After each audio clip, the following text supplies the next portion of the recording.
Anti layibona into engikhuluma ngayo. Layibona into engikhuluma ngayo mama. Ukhuluma ngani? Kathi kuhamba njani baba lapha mahlaleni? Ukuhamba ngalo umuntu lo umuntu oright lo mama.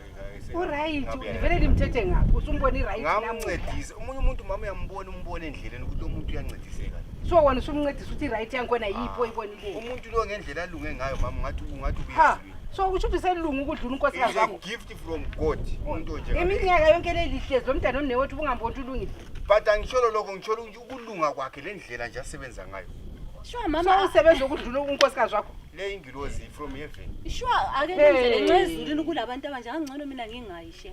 Kanti usubhizi nokuthi umuntu uhlezi lo mkamkhonto bahlezi njani vele akulala distance social. Ngiyela ukuthi bahlezi njani mama ngifuna ngizwe njani.